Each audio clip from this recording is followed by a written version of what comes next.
Venid a mí todos los que estáis trabajados y cargados, y yo os haré descansar. Llevad mi yugo sobre vosotros, y aprended de mí que soy manso y humilde de corazón, y hallaréis descanso para vuestras almas. Porque mi yugo es fácil y ligera mi carga. Ahí tenemos la lectura de la palabra del Señor. Donald Carson, en un comentario sobre este pasaje, escribe lo siguiente que quiero compartirlo con ustedes. El contraste tácito entre el yugo de Jesús y el de otros no es entre el antinomianismo y el legalismo. La palabra antinomianismo significa contra la ley. Así que el comentarista dice, el contraste entre el yugo de Jesús y en este caso el del judaísmo no es entre un liberalismo, no estar bajo la ley, y un legalismo, estar bajo la ley.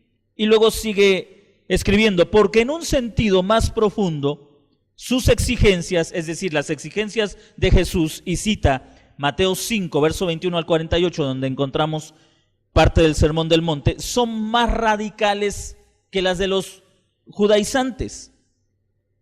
Así que no hay un contraste entre legalismo y liberalismo. Continúa, ni entre salvación por la ley y la salvación por gracia, ni entre actitudes severas entre maestros judíos de la ley y el enfoque humano y humilde de Jesús. No.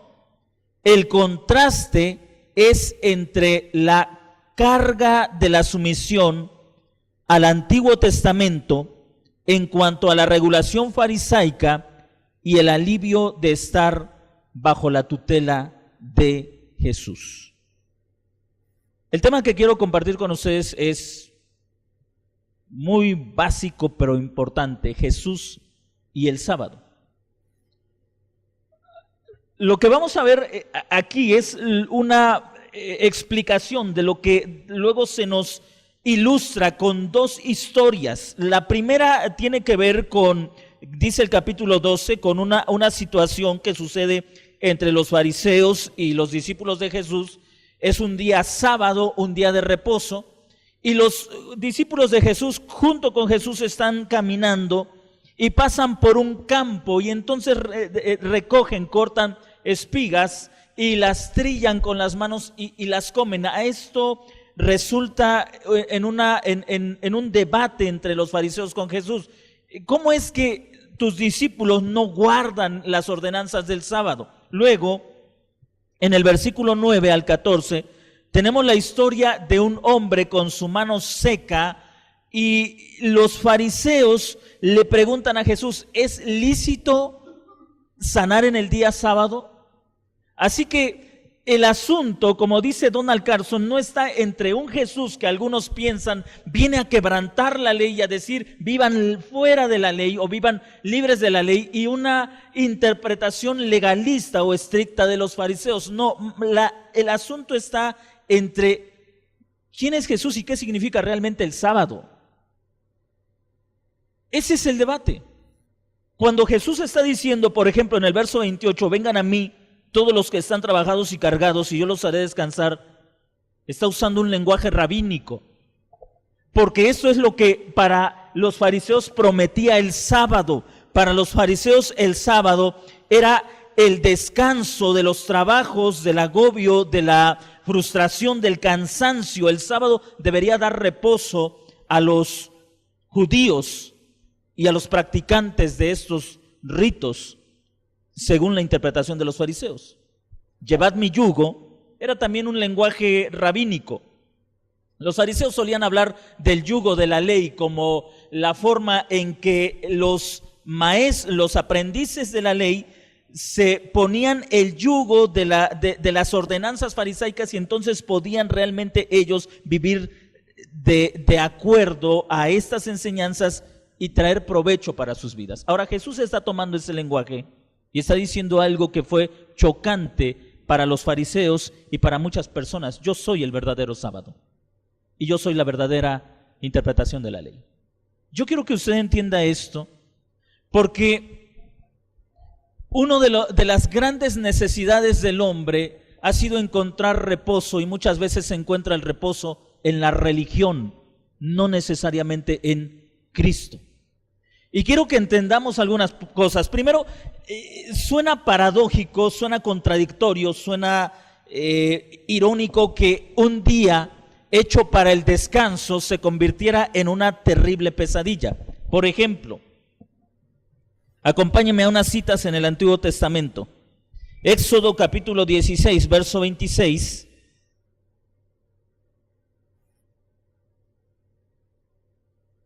Solo le voy a dar dos citas. Éxodo 16, 26 y Deuteronomio 5, 14. Bueno, le voy a dar una más. Jeremías 17, 22. Éxodo 16, 26, Deuteronomio 5, 14 y Jeremías 17, 22.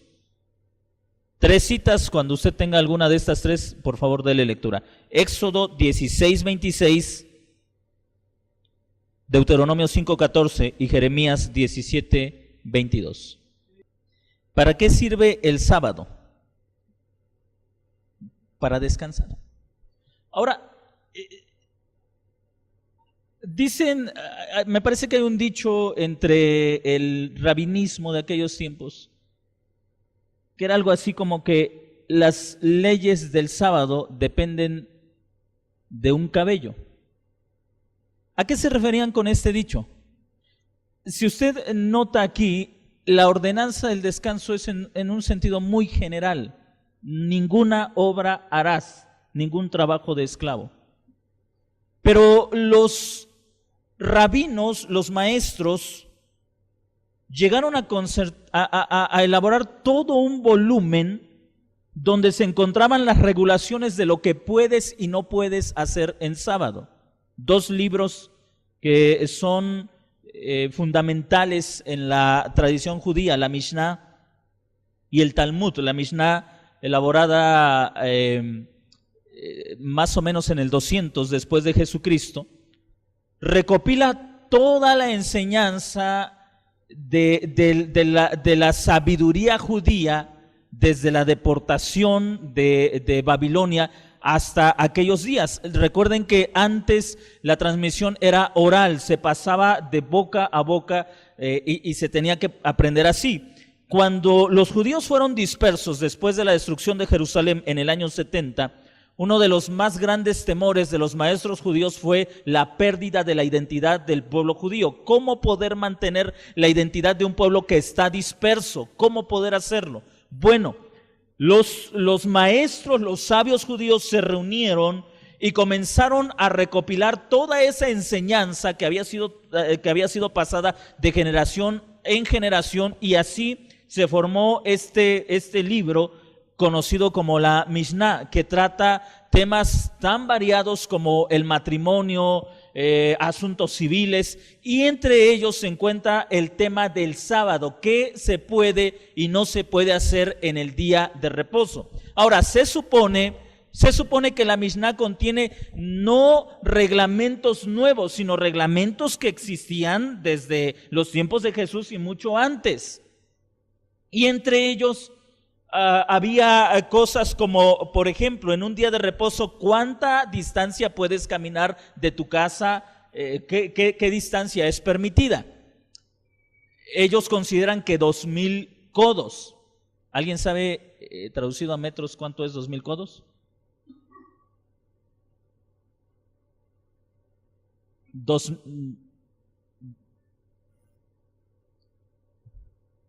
Bueno, a mí me dio 914, son punto, sí, no sé si lo hice con otro sistema.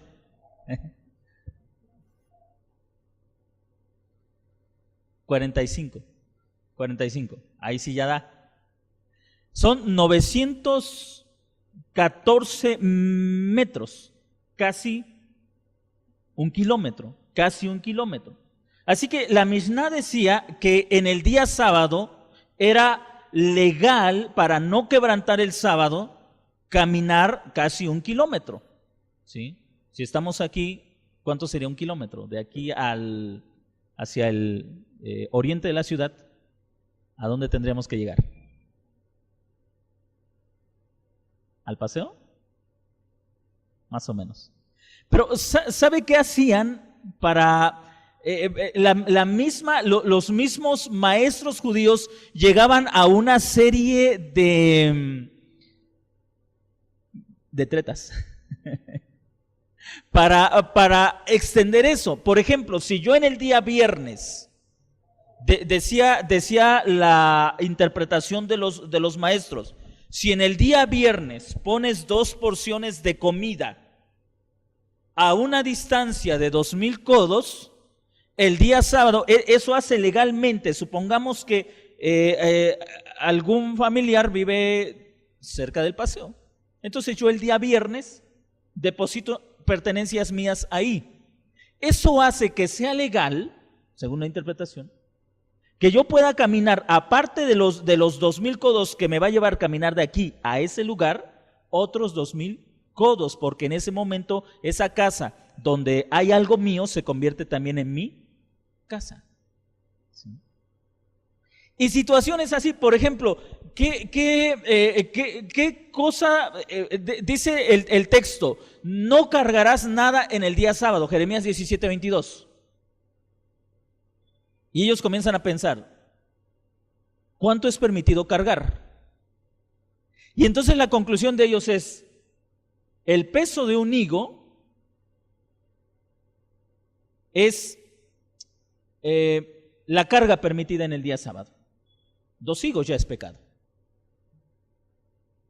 Este tipo de casuística, o sea, de casos que se daban, era todo partía de estos mandamientos que para nosotros son generales. No harás ninguna obra en el día de reposo. Y entonces ellos comenzaban a decir, bueno, obra, ¿qué trabajo es permitido y qué trabajo no es permitido? Y esa casuística se iba desglosando y salían leyes. Puedes cargar una carga a tanta distancia, pero, por ejemplo, ellos decían, si avientas una ciruela con la mano derecha y la recoges con la mano izquierda y la recoges con la mano izquierda, no es pecado, pero si la avientas con la izquierda y la recoges con la derecha es pecado porque estás sobrepasando lo permitido por el día sábado. Si estas leyes estaban en práctica en el tiempo de Jesús, le repito, la Mishnah concentra las leyes sobre muchos tipos que habían sido pasadas de generación en generación. Si estas leyes estaban en el tiempo de Jesús, déjeme hacerle una pregunta, ¿era el sábado un día de reposo? No. Porque lo que tenía que hacer el creyente judío para no violar la ley era conocer cada una de las legislaciones de los fariseos y de los maestros y conocerlas al pie de la letra, que eso se convertía más que en un reposo, en un dolor de cabeza. Y estar observando, estar regulando, cuidando. Y a esto se debe que los fariseos atacan o critican a los discípulos del Señor Jesucristo, porque ellos pensaban que incluso cortar con la mano y trillar con la misma mano era ya considerada para ellos un trabajo y un quebrantamiento del día de reposo. Para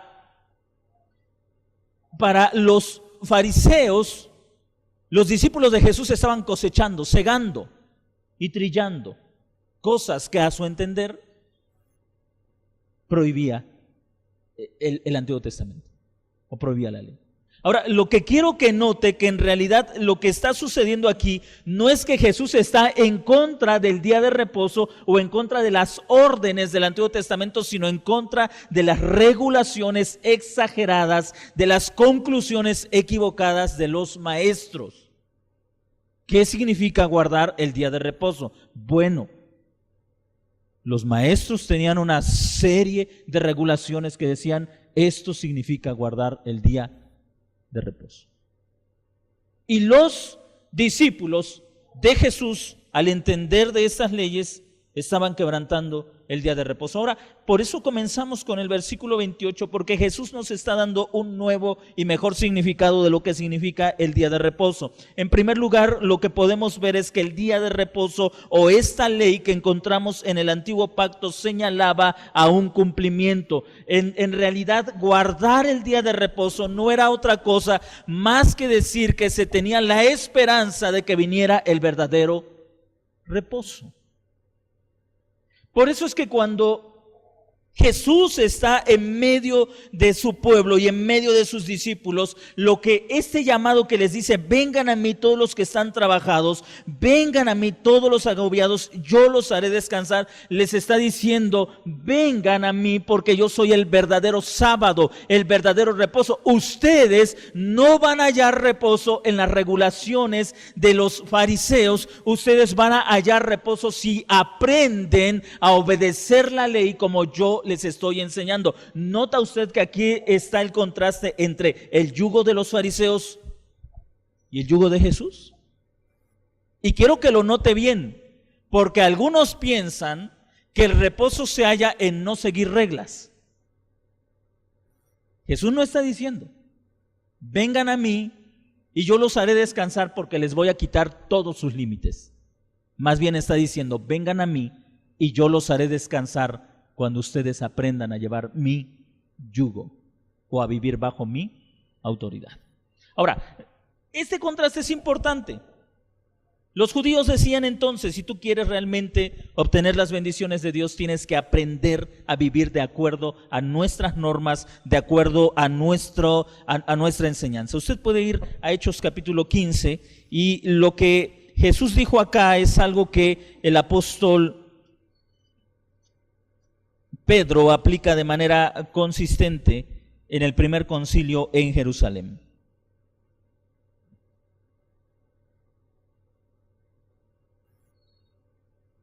Hechos capítulo 15, versículos 5 y 6.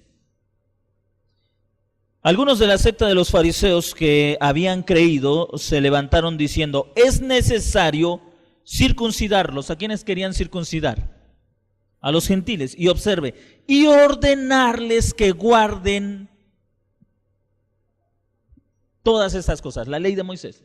Pero la ley de Moisés no solamente se refería a los 10 mandamientos, a Deuteronomio, a Levítico, se refería también, ellos lo entendían, a la interpretación de los fariseos. ¿Sí? Porque cuando algún discípulo se acercaba a un rabino y le preguntaba, por ejemplo, maestro, ¿qué significa guardar el Shabbat? No iba a Moisés. ¿A quién iba? A los maestros, a los rabinos. Nuestros rabinos han enseñado que guardar el Shabbat es hacer esto, hacer esto, hacer esto, hacer esto. Esto lo ordena Moisés. Ahora, a la manera de entender ellos, la única forma en que los gentiles podían ser aceptados por Dios es que fueran circuncidados, y al ser circuncidados se les ponía el yugo de la ley. Y le repito, no solamente está haciendo referencia al Antiguo Testamento, sino a la interpretación de los maestros, de los fariseos. Ahora, versículo 7. Después de mucha discusión se levantó Pedro y les dijo, hermanos, ustedes saben que desde los primeros días Dios escogió de entre vosotros que los gentiles oyeran por mi boca la palabra del evangelio y creyeran. Versículo 10. Ahora pues, ¿por qué tentáis a Dios imponiendo sobre la cabeza de los discípulos un yugo que ni nuestros padres ni nosotros hemos podido llevar? Imagínense los tomos y tomos y tomos de regulaciones que los judíos han conservado generación tras generación. Hermanos, Pedro está diciendo algo con lo que todos debemos ser honestos. Y creo que usted también puede entenderlo. Si a veces recordar los 10 mandamientos es complicado. Ahora recordar tomos y tomos de mandamientos y mandamiento que se desglosa de ese mandamiento y otro que se desglosa de ese mandamiento. ¿Será fácil guardar este tipo de ley? Es imposible. Así que el apóstol Pedro llega a esta conclusión.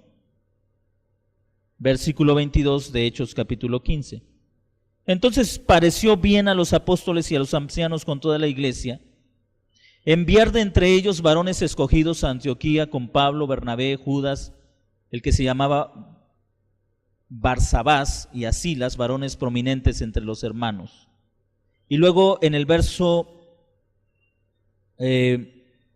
29 se nos dice, verso 28, porque ha parecido bien al Espíritu Santo y a nosotros no imponerles ninguna otra carga excepto estas cosas necesarias, que se abstengan de lo sacrificado a los ídolos, de sangre, de cosas ahogadas y de fornicación. Harán bien en abstenerse de tales cosas. Tengan salud. ¿Sobre la base de qué llegan a esta conclusión? De que para los creyentes, para los discípulos de Cristo, ya no hay un yugo que les obligue a obedecer mandamiento tras mandamiento tras mandamiento de toda la casuística judía. ¿Sobre la base de qué? Del sacrificio de Jesucristo. Así que si regresamos a Mateo capítulo 11, lo que Jesús está diciendo, hermanos, es algo realmente increíble. Él está diciendo, mi yugo, mi interpretación de la ley, mi interpretación de la Escritura, porque a final de cuentas Jesús está diciendo, ustedes pueden entender que lo que Moisés escribe ahí, lo escribe por mí. Él estaba hablando de mí, Él estaba hablando de este momento. Si ustedes lo entienden y vienen a mí, se darán cuenta que todas esas leyes y leyes no tienen ningún sentido, porque yo soy aquella persona de la que habla la ley. Ahora, esto es importante, hermanos. Nosotros no tenemos una lucha contra el judaísmo, pero a veces la religión nos aparta del Cristo al que estamos buscando. Y de repente nos imponemos leyes tras leyes que en lugar de llevarnos a un reposo al Señor, nos apartan del mismo Señor al que estamos buscando. Observe en el capítulo 12, en el versículo 6, lo que el Señor le dice a los fariseos: uno mayor que el templo está aquí. Si hubieran comprendido qué significa misericordia quiero y no sacrificio, no habrían condenado a los inocentes. ¿Qué está diciendo Jesús? Jesús está diciendo algo. El sábado existe por una sola razón. El sábado es una expresión de la misericordia de Dios. ¿Por qué le fue dado el sábado al hombre? Para expresar la misericordia de Dios. ¿Qué misericordia? Ahora quiero hacerle notar algo. En Génesis capítulo 1, el sábado es puesto después de la creación. Pero en Génesis capítulo 3, el hombre es puesto bajo la maldición. Y el Señor le dice: trabajarás todos los días de tu vida hasta que mueras, porque polvo eres y al polvo debes volver. Todo por causa del pecado. El sábado era un refrigerio, un recordatorio. Un día alguien vendrá a liberarnos del trabajo incesante y frustrante que nos ha traído el pecado. Cuando Jesús viene, Él les dice: yo soy su sábado. Yo soy su sábado. Yo soy su descanso. Yo soy su reposo. Ya no más la maldición del pecado. El sábado se ha cumplido en una persona, no en un día. Cuando nosotros venimos a la congregación y guardamos este día, la intención, mis hermanos, es entender que Cristo es nuestro reposo. La intención no es decirle: si usted no viene el domingo a la congregación, no espere que Dios lo bendiga el lunes o el martes o el miércoles. No espere que el Señor lo bendiga el resto de la semana. Si usted no está aquí el domingo, ¿cómo quiere que Dios lo bendiga? Esa nunca ha sido la intención. Más bien la intención ha sido decirle: entienda usted que su mayor descanso está en Cristo. Venimos aquí para decirle al Señor: gracias porque nos has quitado el peso del pecado. Gracias porque este día nos recuerda tu gran misericordia, que siendo nosotros objeto de tu maldición, ahora en Cristo somos el objeto de tu bendición. Y por tu gracia y tu misericordia estamos aquí en nuestro reposo, en nuestro descanso. No es entonces, hermanos, aunque nosotros no tenemos una lucha contra el fariseísmo, contra el judaísmo, a veces, hermanos, la misma religión que debe ser el medio, el mismo cristianismo que debe ser el medio para conocer mejor a Jesús, a veces es un impedimento. ¿Y para cuántas personas el domingo? Y déjame decirle que nosotros nos reunimos en domingo porque recordamos la resurrección de Jesús venciendo al pecado y a la muerte en la cruz del Calvario y resucitando al tercer día. Y al reunirnos en domingo conmemoramos eso. Al estar aquí recordamos que Él ha quitado la maldición de nuestro pecado. Pero ninguno debe pensar: ¿qué trabajo es ir a la congregación el domingo? Yo preferiría dormir, quedarme a descansar, sobre todo en un día tan bonito para dormir tarde, ¿no le parece? Pero yo prefiero ir a que el día lunes tenga yo un problema o el Señor me castigue por no ir el domingo a la congregación. Y hay gente que piensa así: no van el domingo a la congregación, el lunes le pasa algo y dice: Señor, perdóname, ya sé que me estás castigando porque ayer que debí haber estado en la iglesia no estuve en la iglesia, perdóname, Señor, por esto. Hay gente que piensa así. Y vienen entonces a la reunión congregacional como un cumplimiento, como una observación de un requisito legal para que Dios no los maldiga el resto de la semana. En lugar de entender que vienen porque Cristo es su reposo, porque Cristo es su descanso. ¿Qué diferencia hay entre uno y otro? Pareciera que es lo mismo, sin embargo hay un abismo de diferencia. Ahora, el Señor Jesucristo enseña que el propósito de este día entonces es mostrar misericordia, y Jesús la muestra al permitir que sus discípulos corten esas espigas, las trillen en sus manos y coman, y el Señor Jesús les dice: el sábado fue hecho a causa del hombre y no el hombre a causa del sábado. Luego, en el segundo párrafo, donde se nos habla de un hombre con la mano seca, la pregunta es esta: ¿es lícito sanar en sábado? Y Jesús responde con este cuestionamiento: ¿quién de ustedes, teniendo una oveja que cae a un hoyo en sábado, no la saca de ese hoyo? Y luego el Señor los cuestiona: ¿no vale más un hombre que una oveja? ¿Para qué existe el sábado?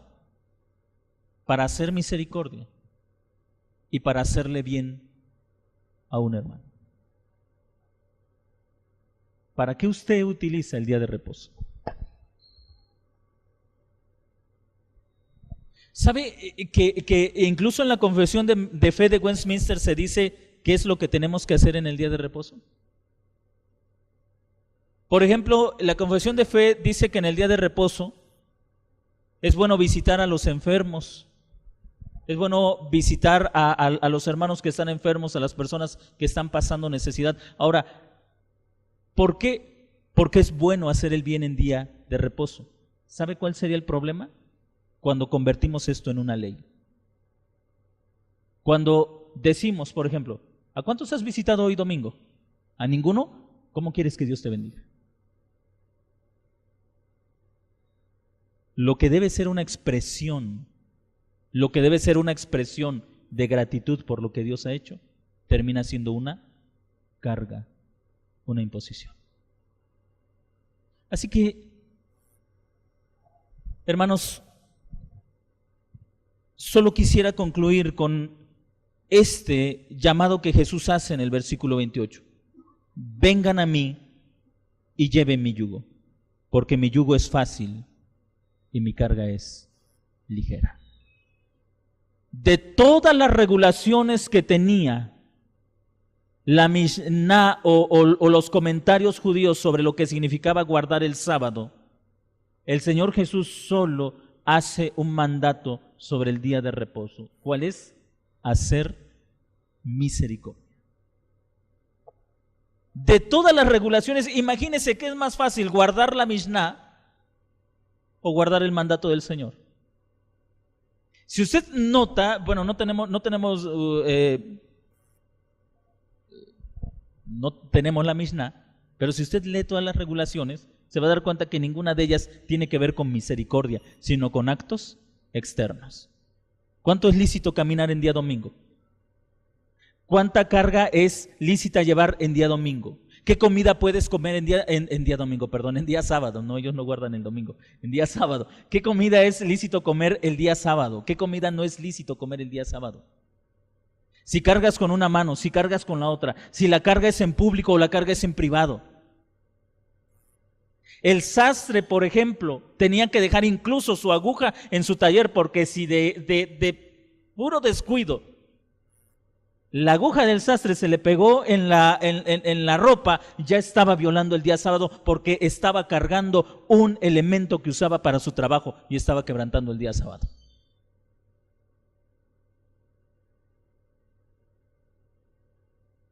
Los hermanos que trabajan en la mecánica, si trajeron una llave ahí por ahí en el pantalón, ya están quebrantando el día de reposo. ¿Se imagina con estas regulaciones? ¿Sería esto un descanso? ¿Sería esto un reposo? Ahora, note usted que el Señor Jesús nos enseña entonces el verdadero sentido del sábado. Guardar el día de reposo significa hacer misericordia a tu hermano. Hacer misericordia con tu prójimo. Hoy vamos a celebrar la comunión. Y hablando sobre esto, una de las prácticas de la iglesia cristiana a lo largo de los siglos fue la siguiente: cuando algún hermano por causa de enfermedad no podía llegar a la congregación para celebrar la comunión, los ancianos de la iglesia le visitaban en su casa y le llevaban la comunión. ¿No le parece eso hacer misericordia? Desde luego, cuando por causa de enfermedad, no por descuido, porque por el partido, dice Andrea, sino por causa de enfermedad. ¿No le parece que esa sería una buena forma en la que nosotros como iglesia podemos mostrar también misericordia? Así que para usted que está reunido, si en alguna ocasión en el día de la comunión, por causa de enfermedad, usted no puede llegar a la congregación, tenga presente que a partir del próximo mes en adelante se le estará visitando en su casa para compartirle esa comunión, porque usted es parte de la familia, parte de la iglesia.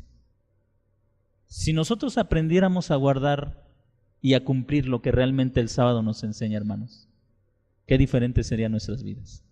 ¿Cuál es el mandamiento del sábado? Hacer misericordia. Eso es. ¿Qué es lo que usted debe hacer el día domingo? Hacer misericordia.